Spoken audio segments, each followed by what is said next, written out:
The Supreme Court refuses to rule on an FDA request to keep abortion pill safeguards in place. A group called ProLife Evangelicals For Biden launches to persuade Christians to slaughter more babies. The US signs the Geneva Consensus Declaration with international governments to promote women's rights and health without access to abortion. And I make a case for why every Orthodox Christian ought to vote for President Trump. I'm Seth Gruber, and this is UnAborted.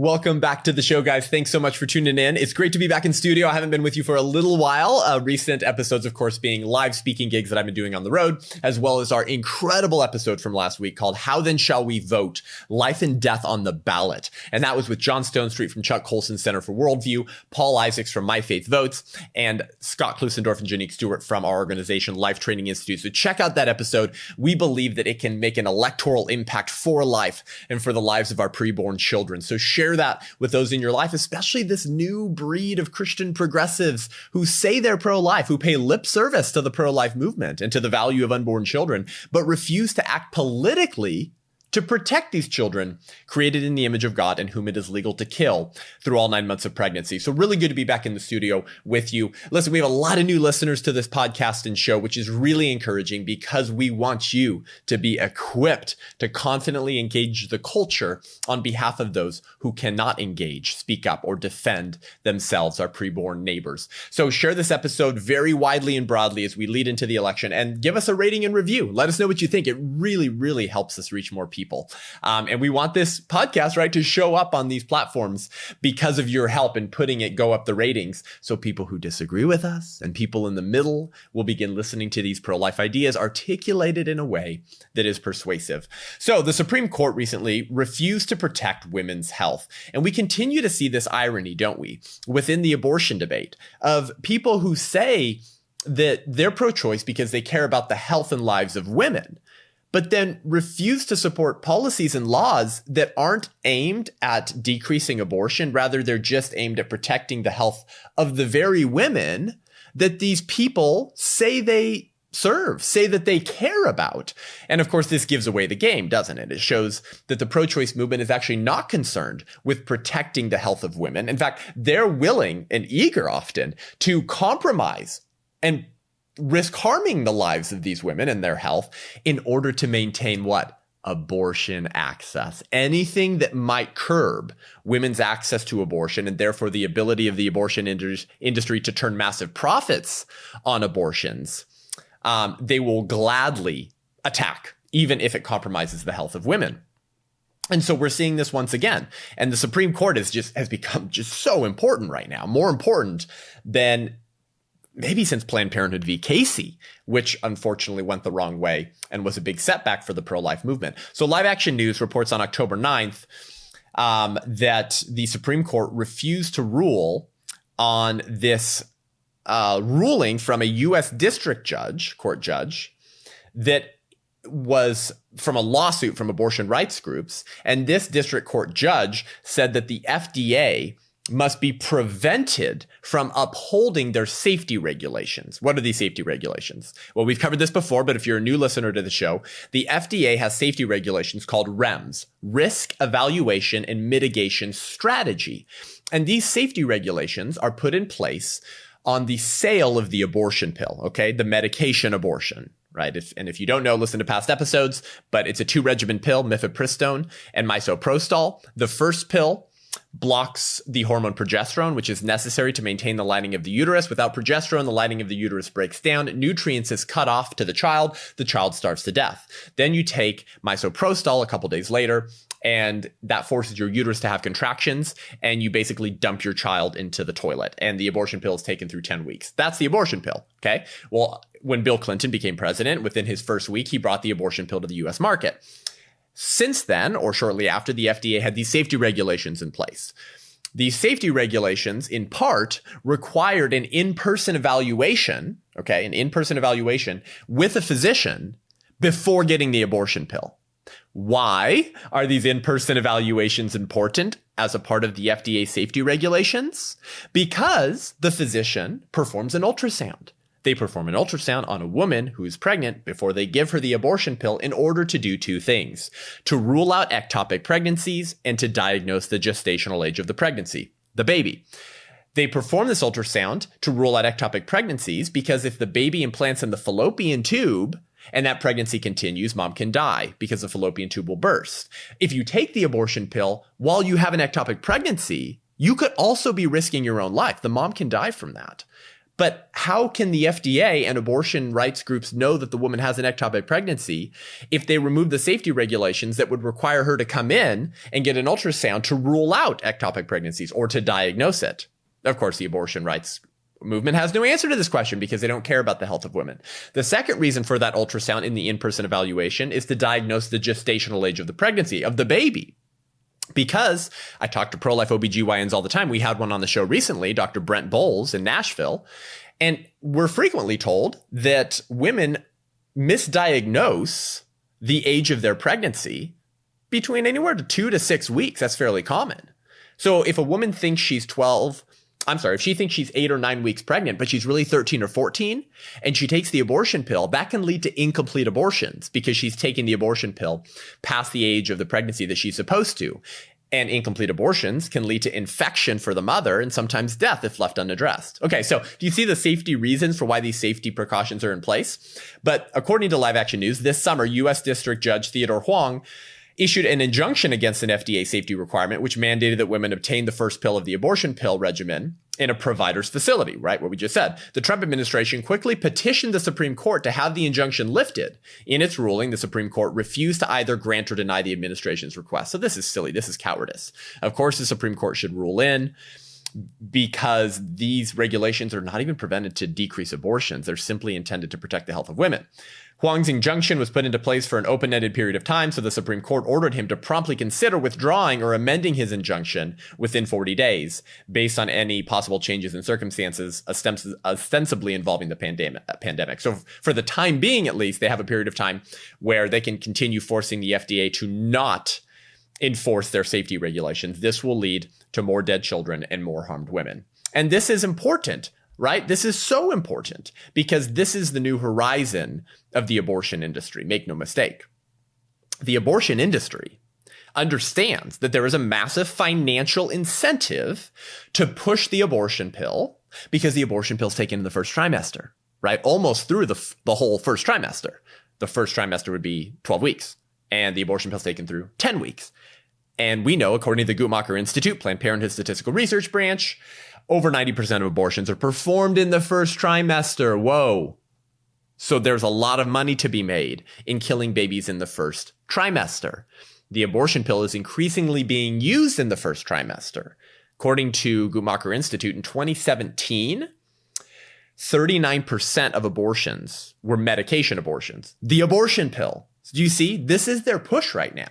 And because many pro-life states have been successful in passing pro-life laws that have made it more difficult for brick and mortar abortion clinics to remain open and killing children, and because it's more expensive to run brick and mortar abortion clinics, the abortion industry knows they can cut out a bunch of costs while pushing an abortion pill that's cheap to manufacture and easy to sell at high margins. Think about all the costs involved in a brick and mortar abortion clinic: the building, the lease, the staff.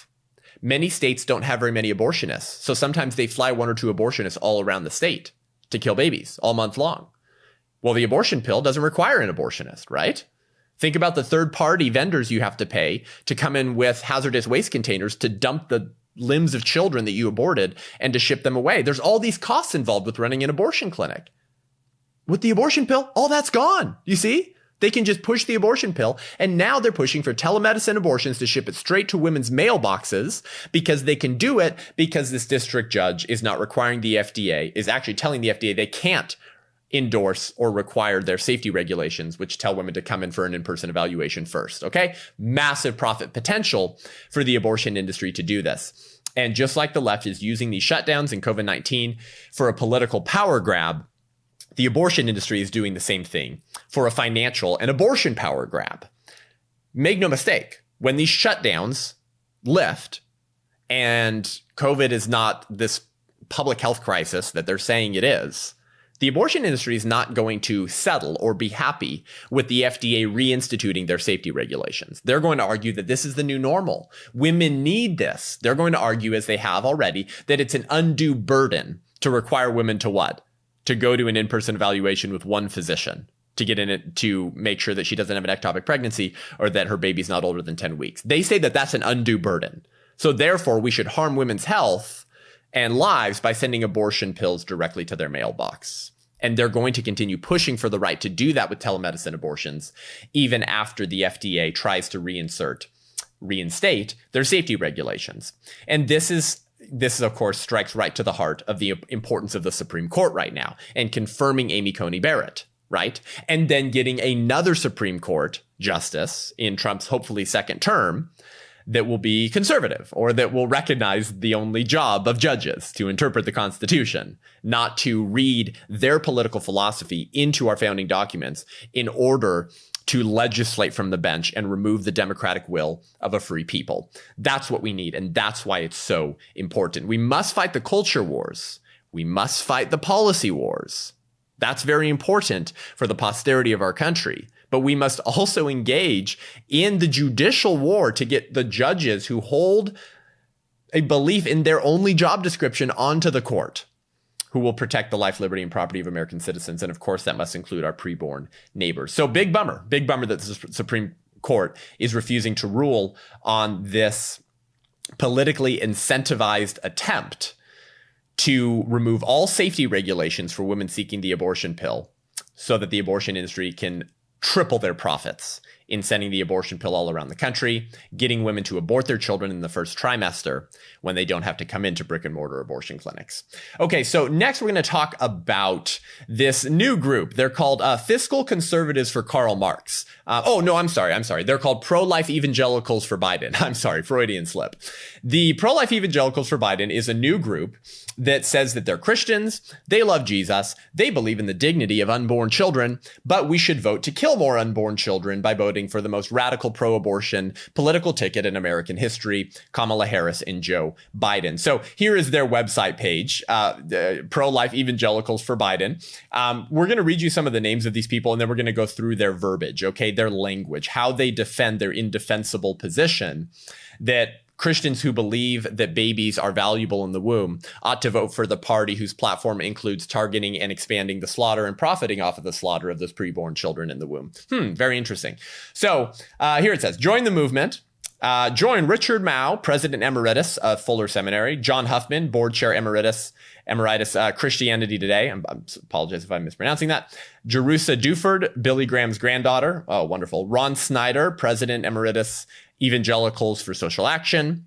Brenda Salter McNeil, reconciler, professor, pastor. Richard Foster, author of Celebration of Discipline, and others in signing this statement. That is a real bummer. My parents and a lot of our church read Richard Foster's books growing up. His Celebration of Discipline was quite a seminal, celebrated work, and apparently now he is just a fetal bigot who wants to kill babies created in the image of the prenatal Christ. Lovely. The website goes on, as Pro-Life Evangelicals, we disagree with Vice President Biden and the Democratic platform on the issue of abortion, but we believe a biblically shaped commitment to the sanctity of human life compels us to a consistent ethic of life that affirms the sanctity of human life from beginning to end, from womb to tomb. Right, here we go. Ah, yes, the redefinition of pro-life. Go back and listen to my debate with Michael W. Austin, a professor of philosophy at Eastern Kentucky University, called What Does It Mean to Be Pro-Life? A pro-life versus whole life debate. And you're going to get a fire hose of information related to this very silly debate within American evangelicalism. And this is coming from people who want to redefine what pro-life means. They call themselves consistent life ethics. Like they hold a consistent life ethic, or whole life proponents is what they call themselves. And they insist that the pro-life movement must apply their beliefs to more than just abortion. They insist that the only way for your pro-life credentials to be credible is if you're doing something to end every other form of injustice or support policies that the left loves. That's what they insist. They insist that protection of life in the womb is morally equivalent to quality of life outside the womb. And so if you don't support the policies that woke progressive leftists like these men support, which they claim improves quality of life outside the womb, then you're not really even pro-life at all. And any claim to the contrary is just evidence of your hypocrisy. That's who these people are. Okay, that's what it means to be whole life. Now, of course, it's worth pointing out that this critique that pro-lifers aren't really pro-life because they're only focusing on ending abortion and they're not speaking out against or seeking to end other injustices, that critique, it's worth pointing out that that critique is only levied against the pro-life movement, right? Who tells the American Cancer Society that they're not really anti-cancer because they only seek to solve one form of disease and not many? Who tells Abraham Lincoln and Frederick Douglass that they're not really anti-slavery because they only focus on abolishing one form of evil and not many? Who tells the, anti-sex trafficking movement that they're not really anti-sex trafficking? They're not really for protecting and saving children and women victimized by sex trafficking, because what are they doing to ensure reproductive health care, equal pay, universal health care, and universal basic income to women who are saved from sex trafficking, right? It's ridiculous. We understand that it's good to have movements and organizations with a narrowly focused goal, a narrowly focused strategy, because then they will increase the likelihood that they accomplish their goal, right? He who fights everywhere fights nowhere. It's good to be focused on one thing. So it's worth pointing out only the pro-life movement gets this critique. Okay, so these people are not our friends. They're not really pro-life. They don't understand what it means to be pro-life, and they don't actually believe the unborn child is as valuable as the born people that they claim to love and serve, because otherwise they would support enshrining legal protections for the unborn. They continue on this ridiculous website. They say many things that good political decisions could change destroy persons created in the image of God and violate the sanctity of human life. Poverty kills millions every year. So does lack of healthcare and smoking. Racism kills. Unless we quickly make major changes, devastating climate change will kill tens of millions. By the way, there's no evidence for that. Poverty, lack of accessible healthcare services, smoking, racism, and climate change are all pro-life issues. Notice the redefinition of pro-life right there, okay? They're saying that ending smoking, providing better healthcare, fighting racism, even though there's no racist policies on the book except affirmative action which disadvantages white people and Asian people, and climate change are all pro-life issues. What if we said accessible healthcare, smoking, racism, and climate change are all abolitionist issues? What?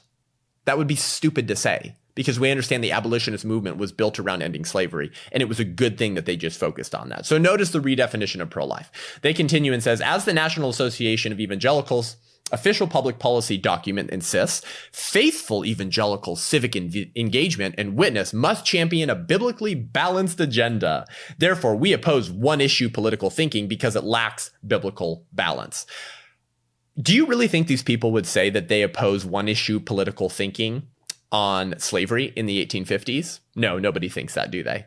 In fact, these same woke progressives are often frequently ripping Christians in the 1850s for voting for the Democratic Party, because we understood that the Democratic Party was the party of slavery, and a vote for that party was a vote for slavery. These same woke progressives who say they won't vote single issue to protect the preborn often rip Christians in the 1850s who didn't vote for the Democratic Party but refused to vote at all. They just opted out of the political process.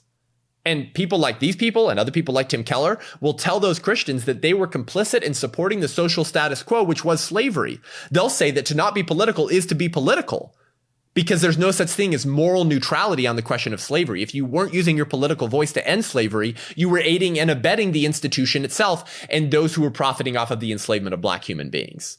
Notice the inconsistency? When it comes to abortion, far from making the same critique of themselves or other Christians who refuse to act politically to protect the preborn, they actually say, no, you can actually vote for the party who slaughters babies and profits off of their dismemberment and targets pro-lifers who seek to protect the preborn, because I won't be a single issue voter. So what does that tell you about their philosophy and their position?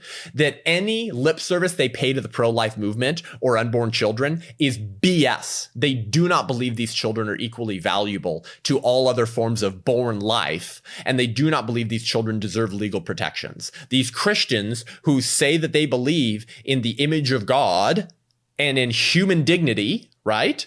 And in a savior who entered human history in a womb will refuse to politically protect children who were created in the image of the prenatal Christ. I guess according to them, according to them, we shouldn't have been single issue voters on preventing Mary from aborting the prenatal Christ if Roe versus Wade was enforced in the first century. Lovely. These people are not our friends. In fact, they're the enemies of the preborn. And they misunderstand why abortion is evil.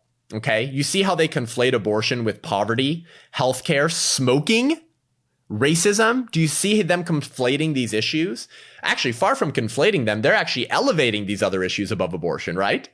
Because they say that savable babies should be sacrificed on the altar of improving quality of life outside the womb for all the other issues that they've mentioned. But they misunderstand that abortion is an intrinsic evil. What does that mean? It means abortion is evil in and of itself, right? Like beating your wife, or like slavery, or like sex trafficking. These things are evil in the very action that they commit. For example, poverty, however, might be a contingent evil, right? Poverty might be a result of other moral evils, but poverty in and of itself is not a moral evil, right? I don't think any of you listening to this would walk up to a poor homeless man and say, "You're sinning, you're morally evil." That would be wrong, because poverty or homelessness are not moral evils in and of themselves. They're not intrinsic evils. Maybe they're contingent evils, or they're the result of other moral evils. But they conflate these two, right? So they're telling us to abandon ending intrinsic evils in order to prevent contingent evils, like war, like poverty, like lack of healthcare, or like climate change. These things all might be contingent evils that might be a result of other moral evils, but they're not in and of themselves intrinsic evils. Does that make sense? So they're telling us to avoid ending the intrinsic evil of abortion in order to avoid contingent evils. And that's wrong, right? So they conflate quality of life outside the womb with protection of life inside the womb, and then tell us that quality of life outside the womb is more important than protection of life inside the womb. But that's ridiculous, because the right to life is the most fundamental right. If you don't have the right to life, you don't have any other rights. How can we expect a government that ignores the natural right to life to 1 million humans a year? How can we expect that government to protect any other right that flows from the first and most important of all rights? Of course, we can't trust them to protect that. And that's why governors right now and mayors across the country, through their draconian policies, are ignoring the natural rights to liberty, telling people they don't have the liberty to work, to freely associate where they choose, or to run their businesses according to their best judgment. They're telling them they don't have the natural right to property. They're telling them that we're not going to allow the police to protect your businesses against the theft, looting, and burning of people who hate America. So, yeah, of course they're ignoring the natural right to liberty and property, because in 1973, they ignored the natural right to life and said that the most fundamental right, the first one upon which this republic was built, can actually be denied to human beings in a womb designed to hold them, in a womb that Christ entered human history in. Ridiculous. Quality of life outside the womb is not morally equivalent to protection of life in the womb. They continue, knowing that the most common reason women give for abortion is the financial difficulty of another child, we appreciate a number of Democratic proposals that would significantly alleviate that financial burden. And then they tell us what those the alleviation of those financial burdens would be. Accessible health services for all citizens, affordable childcare, a minimum wage that lifts workers out of poverty. So they're saying that we need to support the Democratic Party, the party of abortion, which kills 1 million babies a year and forces you to fund it with your tax dollars, because those same people that kill babies in the womb, they're going to provide free checks. They're going to hand out welfare checks, and they're going to support individuals in other ways. Affordable childcare, a minimum wage. They're going to focus on improving quality of life outside the womb while denying the protection of life in the womb. And by the way, it's worth pointing out that as conservatives, right, if you know your history, you understand that big government intervention, while they pontificate about caring for the little guy, actually never helps the little guy, right? The Great Society, right, shortly after the Civil Rights Movement. That actually harmed Black America significantly, because it was incentivizing the breakdown of the family. It was saying to Black women that if there was not a father in the home, they could get on welfare and get free money, right? So that incentivized fathers leaving the home.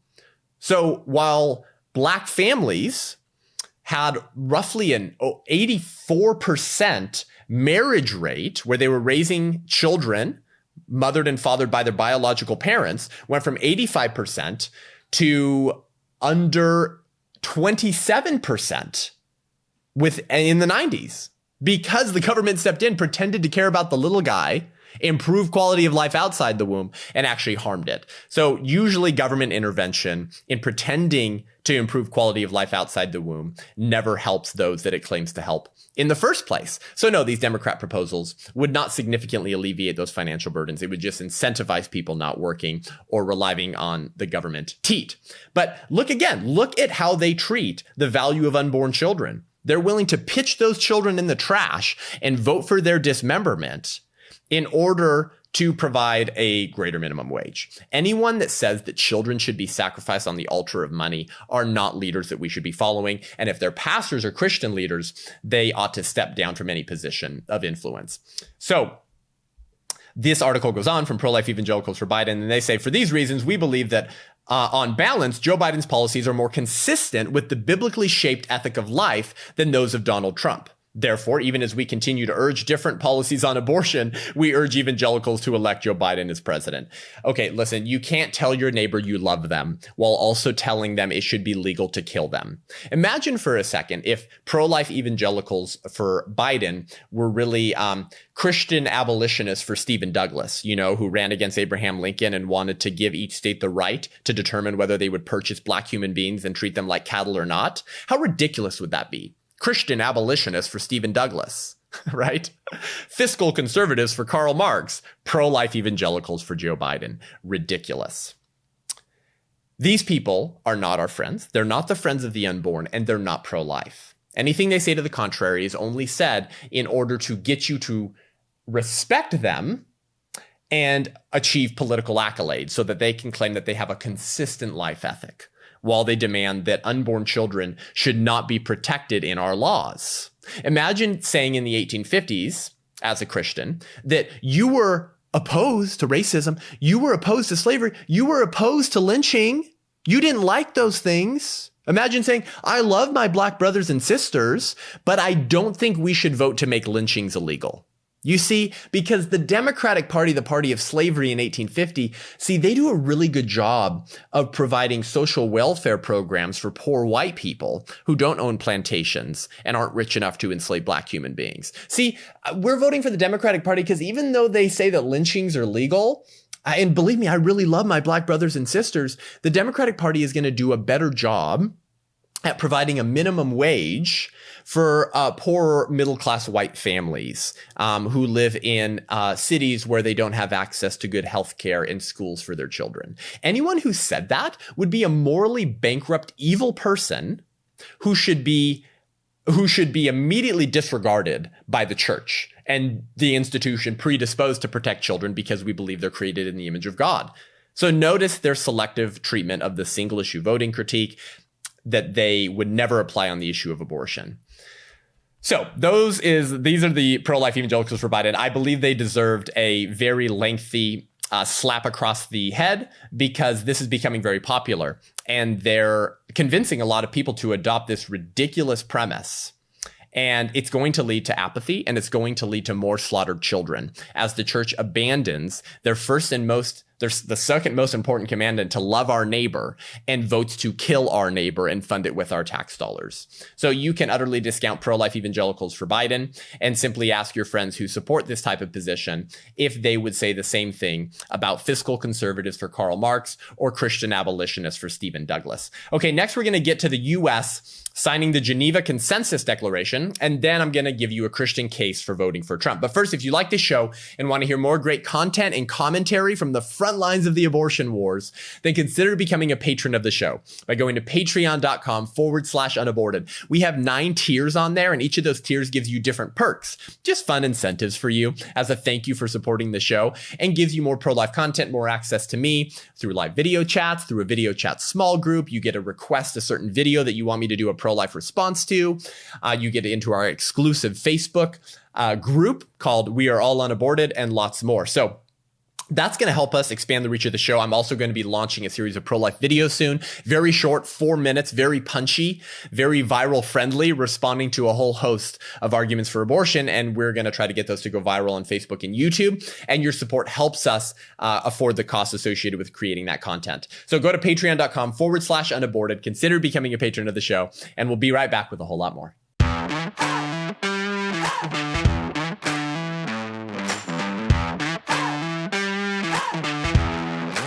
Welcome back to the show. So, very good news recently on October 22nd. According to The Guardian, the U.S. signs the Geneva Consensus Declaration. According to The Guardian, this is part of a campaign by the Trump administration to reorient U.S. foreign policy in a more socially conservative direction. Hey, I'm on board with that. But it particularly has a pro-life goal in mind. According to The Guardian, on October 22nd, they report that the U.S. has today signed an anti-abortion declaration with a group of about 30 largely illiberal or authoritarian governments after the failure of an effort to expand the conservative coalition. The Geneva Consensus Declaration calls on states to promote women's rights and health, but without access to abortion, and is part of a campaign by the Trump administration, led by Secretary of State Mike Pompeo, to reorient U.S. foreign policy in a more socially conservative direction, even at the expense of alienating traditional Western allies. Okay, so the way that The Guardian is going to report on this, of course, because they are a further left organization, is to make it sound like a really bad thing, right? Alienating Western allies and not including women's rights to abortion. But listen, anything that promotes life domestically or abroad is a very good thing, particularly if you can get other countries on it, especially if those countries are already on board with abortion. The article continues, under President Trump's leadership, the United States has defended the dignity of human life everywhere and always, Pompeo said. He has done it like no other president in history. We have mounted an unprecedented defense of the unborn abroad. In the declaration, the signatories write, quote, reaffirm that there is no international right to abortion, nor any international obligation on the part of states to finance or facilitate abortion. And of course, the United States previously, under Democratic administrations, has been behind the Mexico City policy, for example, which did send foreign aid to fund abortions overseas. That's a very good thing that President Trump rescinded that, by the way, I think in his first 2 weeks of becoming president in 2016.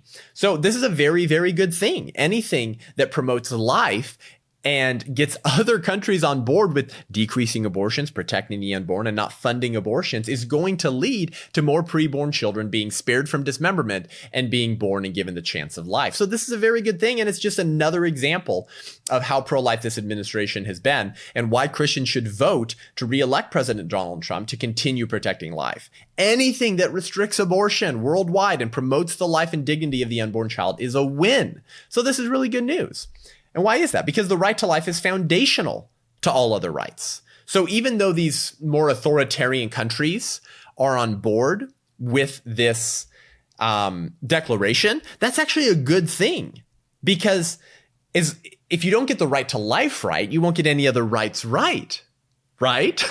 So if you can get countries, even if they do deny or attack other natural rights, to acknowledge the natural right to life of children in the womb, that's a good win. And that could lead to other natural rights being promoted and expanded within these regimes as well. That's a really good thing. So just some really good news from this administration as we get very close to the election and whether our country is going to continue going in the way of life, liberty, property, pursuit of happiness, or going significantly back and stunting the progress of the pro-life movement and overturning many of their accomplishments. So good news on that front. Okay, next, we're going to cover a new segment of this show that I announced a few weeks ago called the 60-Second Pro-Lifer, okay? And we're going to be releasing these 1-minute segments on Facebook and YouTube, where I just take 60 seconds and I respond to an argument for abortion. And then you'll have a little compilation of these, okay? Oh, they're on Instagram as well, so that you can go to these and get your quick reply to all of these various arguments. So today, the pro-choice argument we're going to respond to is the pro-choice argument from privacy, right? The argument goes something like this: women have the private right to make private reproductive familial decisions for themselves. The state, the government, or religiously incentivized pro-lifers shouldn't be imposing in a woman or family's private family decisions, right? That's how they pitch their position. And of course, the left insists that the constitutional right to abortion, it's actually in the privacy clause, right? Women should have that private right. So it kind of fits into this constitutional right to an abortion as well. So I'm going to do my 60-second timer and give you this response. So pro-choice advocates insist that the right to abortion is a privacy right that pro-lifers, religious people, or the government shouldn't be intruding in. That's her private right. How dare you tell a woman and enter into those private conversations with her family or her husband or her partner that she doesn't have the right to decide how many children she wants? Okay, here's how pro-lifers respond. We ask them, should we allow mothers to kill their toddlers as long as they do so in the privacy of their own homes? And the pro-choicer says, no, of course not. You can't kill toddlers. Why? Because they're humans. You can't kill humans in the privacy of your own homes. So the issue is not privacy. The issue is the humanity of the toddler. So the humanity that the pro-choicer is granting to the toddler, in my counterexample, they're denying that humanity to the unborn child in their argument for abortion. So the issue is not privacy. The issue is what is the unborn. And the science says they're a distinct, living, and whole human being from the moment of conception, and therefore there is no privacy right to kill your own unborn children any more than there is to kill your toddlers. There you go. So that's our 60-second reply for the 60-second pro-lifer on the pro-choice argument from privacy. All right, next we're going to get to my case for why I believe every Orthodox Christian ought to vote for President Trump. And that, of course, has to do with the life issue. I could make a defense on many other policies and successes of this administration, but we're going to stick to life because that's what I'm about. That's what this podcast is about. And that's the most foundational, fundamental right. So I want you to consider this analogy, okay? This is an analogy that my boss at Life Training Institute and mentor Scott Klusendorf has used to sort of winsomely communicate why it's unacceptable for those who say they're pro-life and Christian to vote for a party or a politician running for president like Joe Biden, why it would be wrong to vote for them given their position on abortion. So consider this analogy as it pertains to Christian civic duty to vote. He says, you are walking down the street and you walk by a daycare center that is on fire. There are two men who have also just strolled up to the location. One is loud and brash and well known for speaking his mind in ways that are not always kind and are frequently obnoxious. He wants to run in with you to help rescue as many children as can be saved. The other is more pleasant to people in a superficial way, more likable, and he never tweets mean things. He refuses to help save the children and has a can of gasoline he intends to throw into the building. Who is the better man? Who deserves some level of respect and deserves your vote? There you go. Now, this is a legitimate comparison, right? It really is. Because one administration and politician is going to almost quite literally, okay, figuratively though, throw gasoline onto the abortion industry. Because Kamala Harris and Joe Biden have told us what they would do with political power. And we've covered this in my talks recently and in previous podcast episodes on Kamala and on Joe, that they will overturn the Hyde Amendment, which keeps federal dollars from funding abortion through Medicaid reimbursements and is responsible for saving over 2 million babies since it was instituted. They will codify Roe v. Wade into federal law so states can't pass pro-life laws. They'll institute pre-clearance guidelines so that they'll sit in the Oval Office and look at pro-life laws coming out of pro-life states and say, let me read this. Not denied, because it's not pre-cleared by our administration. So that destroys federalism and the entire constitutional republic that puts power into the hands of the people and local governance. They will also make DC a state and add 2 more Democratic senators and probably a permanent majority in the Senate. They will overturn the filibuster to keep those pesky pro-life Republicans from blocking them from passing radical abortion legislation, okay? And they'll increase the tax funding to Planned Parenthood by the millions. Let me translate that all for you.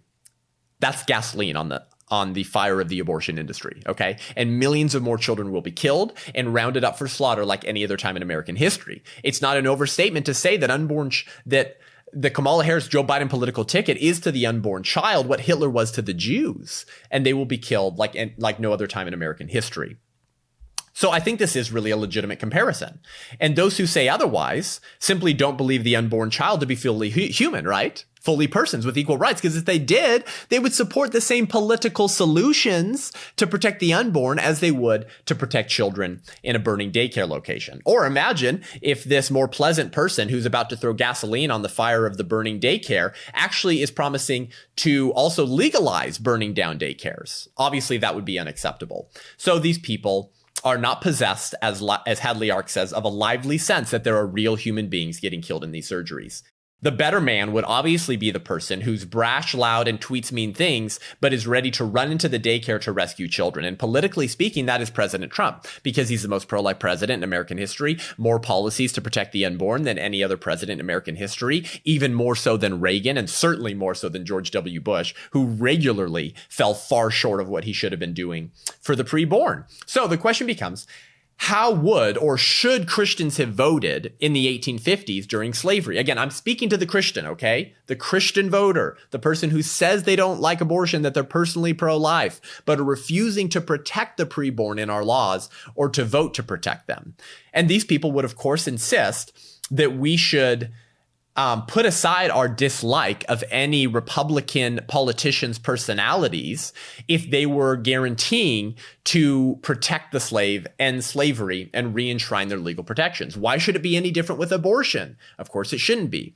Consider another example. What if Abraham Lincoln had actually been President Trump? What if President Trump was Abraham Lincoln in the 1850s with all of his same flaws that our Christian brothers and sisters hate? He was the same man, except he was in 1850 and promising to end slavery. Would you be able to vote for him? Of course. In fact, these woke progressives would insist it would have been a moral duty to do so because slavery was the greatest stain on our nation. And now abortion is the greatest stain on our nation because it's wrong for the same reasons. In each circumstance, image bearers of God are denied personhood, while one party legalizes their slaughter and forces us to fund the slaughter of these innocent human beings. So would you have not voted for President Trump in the 1850s because you don't like his tweets and he personally offends you? Refusing to protect innocent human life from unjust slaughter because your feelings are hurt and you take personal offense at the person committed to protecting those innocents is immature and childish. We need to grow up a little bit. We need to learn how to walk and chew gum at the same time. These individuals running for office are not lone individuals. They're not an island. They represent thousands of people within their administration and hundreds of policies.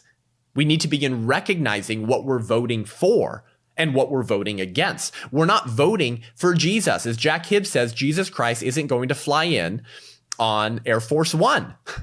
There is no perfect candidate. We're voting for a flawed candidate either way. And as Christians, we understand God uses flawed people all the time. Many times those people don't even acknowledge Christ. They don't even claim to serve God. Look at Nebuchadnezzar in the Old Testament, right?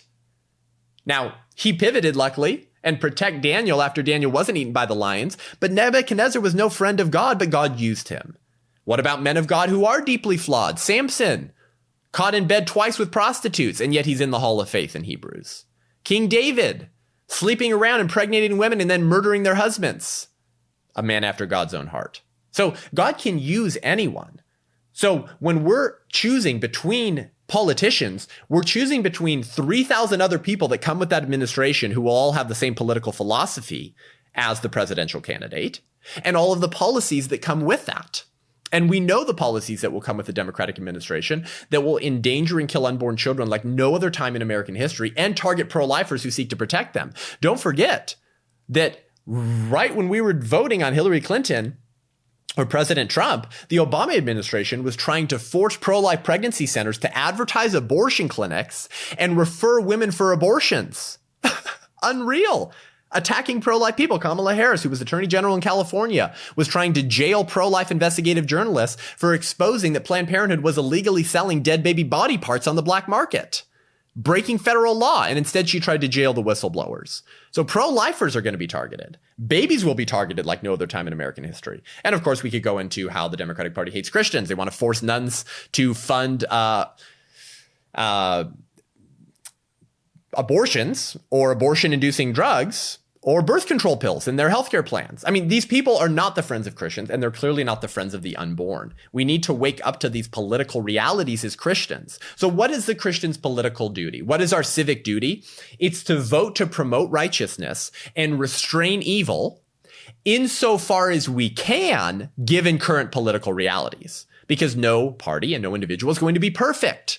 So we pick the lesser of two evils. And if the lesser of those two evils actually comes with a lot of good, like protecting the life of babies, the conscience rights of healthcare workers, the religious freedoms of Christians, the right to liberty and property of American citizens, then we should do that. That's the right thing to do, right? James tells us that whoever knows the right thing to do but fails to do it, for him it is sin.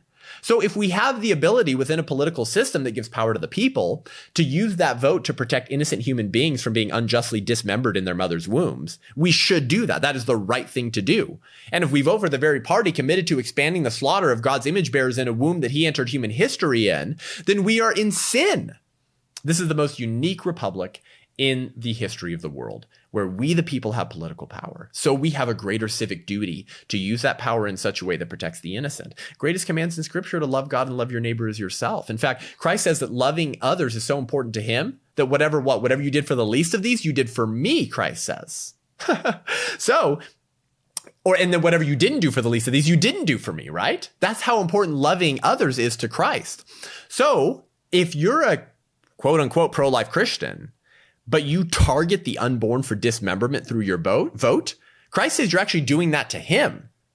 These children are created in the image of the prenatal Christ. Christ entered human history in a womb. And the first human being to recognize Christ was an unborn child, the prenatal John the Baptist, who was doing backflips in the womb when Mary walks into the room pregnant with the prenatal Christ. How is this lost on our progressive brothers and sisters? Look at the deterioration of all of our other natural rights that have occurred since 1973 when we denied the natural right to life. They've all began to deteriorate in a way unlike any other time in American history. Of course, except the attacks on natural right and slavery. But even then, we had far more rights that flow from those rights, like liberty and property. Of course, those were denied to blacks, but we self-corrected. And now we're doing the same thing to the unborn, and all of our other rights are starting to be compromised as well. The Democratic Party is telling us that they're going to basically ruin every American institution. They're promising to pack the courts, expand the size of the Supreme Court, get rid of the filibuster, right? This is what they want to do to the freest country in America so that they can get more political power. And one of the things they're going to do with that political power is further attack the unborn, codify Roe v. Wade into federal law, and permanently legalize the slaughter of unborn children in all 50 states. If you vote for that as a Christian, then you have blood on your hands. If you refrain to vote against that because I'm a whole life proponent and universal health care and a living minimum wage is actually morally equivalent to stopping the slaughter of 1 million babies a year, then you also have blood on your hands because you know the right thing to do, but you're failing to do it, as Scripture says. That's our civic duty, is to pick the lesser of two evils and to use our vote. And we're going to give an account to God for what we did, whether good or bad, what we did to stop the slaughter, the greatest slaughter of innocent human beings in world history. Christian, if you want to know how God feels about abortion, it's how he feels about child sacrifice in the Old Testament. Go read how God feels about child sacrifice when he says, "It never entered my mind that you would do this," that the Israelites would sacrifice their children on the burning, heated up hands of pagan deities. Abortion is wrong for the same reasons. They're simply sacrificed to improve our lives. They're sacrificed on the pagan deities of convenience, career well-being, education, and money. This is my last question for our progressive brothers and sisters, and a question you can use for these pro-life evangelicals for Biden types, okay? Would you have voted to protect Mary's right to abort Christ? Because the healthcare access and minimum wage of Pharisees had to be equally weighed in your mind before you went to the polls. What if Roe versus Wade existed in the first century, okay?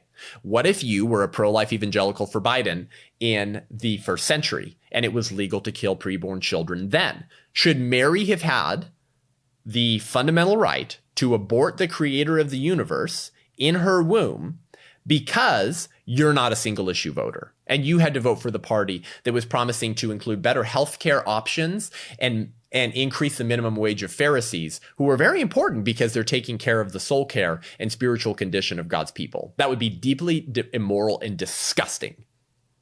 If all babies are created in the image of God and God was once a fetus, then unborn children are created in the image of God because they're created in the image of the prenatal Christ. And you have a spiritual duty, responsibility, and civic duty to vote in such a way that honors God and protects his most vulnerable unborn children. All right, well, that's all we have time for today. I got on quite the soapbox, but I think this is very important because this election will be the most important election to the unborn.